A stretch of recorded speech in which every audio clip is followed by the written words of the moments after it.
ये दिल्ली वासियों के लिए खुशखबरी है, खास तौर पर नई बसेस को हरी झंडी दिखाते हुए रेखा गुप्ता, और इनफैक्ट यहाँ जो अमाउंट है वो जारी किया जाएगा बसेस को लेकर।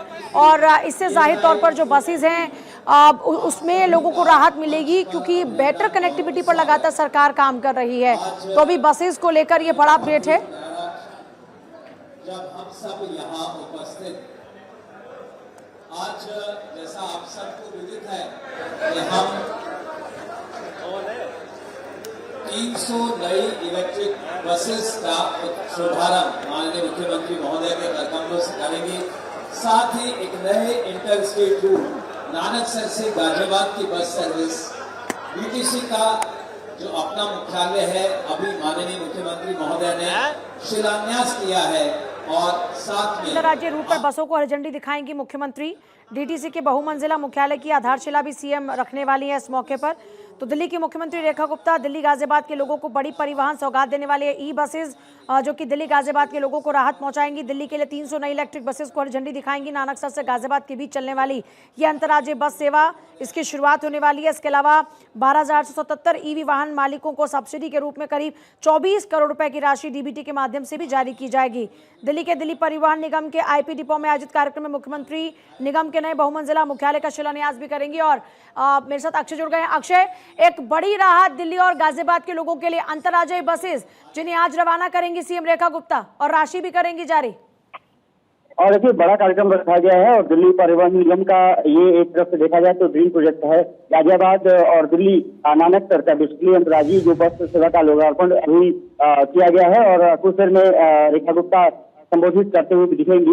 सबसे बड़ी बात यह है कि इलेक्ट्रिक वाहन जिस तरह से खरीदी जा रही है और ये कहा जा रहा है कि लगभग 12,877 लाभार्थियों को लगभग 24 करोड़ रुपए का डीबीटी ट्रांसफर बहुत महत्वपूर्ण हो जाता है। दिल्ली परिवहन निगम ने इस कार्यक्रम को आयोजित किया है आईपी डिपो के पास और ये कहा जा सकता है कि दिल्ली वासियों के लिए निश्चित से परिवहन सेवा को विस्तार के लिए इस लिहाज से बहुत बड़ा कार्यक्रम है। हालांकि दिल्ली में बारिश हो रही है, इसके कारण थोड़ा सा व्यवधान भी देखने को मिला है, लेकिन कहते हैं कि जब नियत साफ हो, नियत साफ सुथरी हो तो कोई भी रुकावट आगे नहीं आती है। और आज निश्चित से दिल्ली वासियों को और गाजियाबाद के निवासियों को बड़ा तोहफा दिल्ली सरकार ने दिया है। इस तरफ से कहा जा सकता है कि जो परिवहन निगम दिल्ली का डीटीसी निश्चित से महत्वपूर्ण कार्यक्रम और उसमें तमाम जो अधिकारी हैं, चाहे वो तरविंदर सिंह नरवाल हो, जनपद विधायक है पंकज कुमार सिंह जो परिवार कल्याण मंत्री और ट्रांसपोर्ट के मंत्री हैं, वो भी इस कार्यक्रम में मौजूद हैं और तमाम वरिष्ठ अधिकारियों की मौजूदगी है। सीएम रेखा गुप्ता कुछ देर बाद संबोधित करते हुए भी इस कार्यक्रम को दिखेंगी। जी, और हम ये भी देख रहे हैं कि जो दिल्ली में प्रदूषण की समस्या है उससे लोगों को उससे निजात दिलाने के लिए, लोगों को निजात मिले, इसके लिए लगातार ई बसेस की ओर कदम बढ़ाए जा रहे हैं। और जो पुरानी बसेस हैं चरणबद्ध तरीके से उनको हटाने का भी सिलसिला जारी है। इसको लेकर क्या कुछ रोड मैप है सरकार का? और देखिए, लगातार नितिन गडकरी को आपने सुना होगा, वो चाहते हैं कि जो ट्रांसपोर्ट सिस्टम है वो पूरी तरह से इलेक्ट्रिक हो जाए। इलेक्ट्रिक होने के कारण निश्चित से दिल्ली का जो प्रदूषण है उसको नियंत्रण करने में कामयाबी मिलेगी, क्योंकि पूजा आपको याद होगा कि लगभग 17% के आसपास जो दिल्ली में प्रदूषण होता है वो परिवहन के कारण होता है।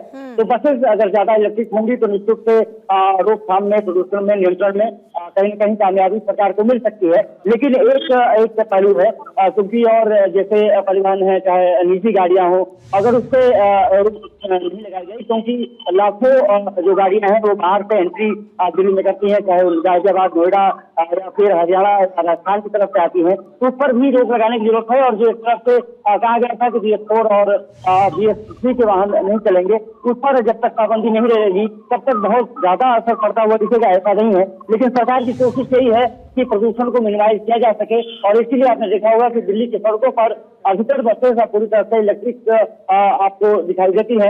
हालांकि अभी भी जो परिवहन निगम है उसके पास, क्योंकि बसेस का जो बेड़ा है जो डीजल से चलती हैं वो भी चल रही हैं, लेकिन अब धीरे धीरे रिप्लेस करने का काम शुरू किया जा चुका है। और एक साल के अंदर अगर देखा जाए तो काफी बसों को एंट्री इस समय दिलाई गई है। देखना दिलचस्प यही होगा कि सरकार इसमें किस तरह से आगे बढ़ती है। हालांकि प्लानिंग बहुत जबरदस्त है और केंद्र सरकार खास तौर पर निगरानी रख रही है। राज्यों के साथ लगातार संवाद चल रहा है और कोशिश की जा रही है कि अन्य राज्यों को भी जो दिल्ली में बसेस प्रवेश करती हैं उनको भी इलेक्ट्रिक वाहन उपलब्ध कराया जा सके या फिर उनको प्रोत्साहित किया जा सके कि वो भी इलेक्ट्रिक वाहन का उपयोग करें, बसेस इलेक्ट्रिक लाएं। और इसके कारण ईवी व्हीकल जब दिल्ली में एंटर करेंगी तो उससे कहीं ना कहीं जरूर प्रदूषण को नियंत्रित करने में कामयाबी मिलेगी। जाहिर तौर पर जानकारी ये भी कि निगम का जो मल्टी स्टोरी मुख्यालय है उसका भी आज उद्घाटन होने वाला है।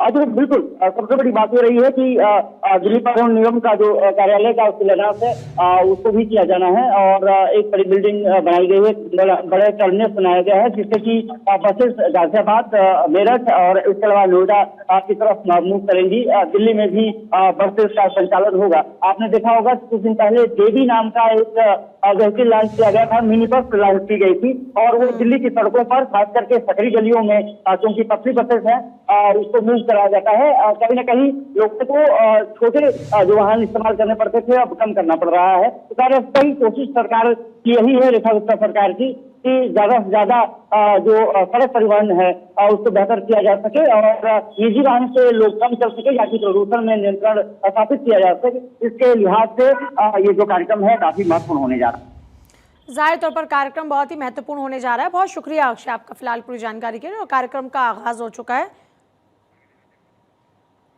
दिल्ली वासियों के लिए बड़ी सौगात जरूर मानी जा रही है।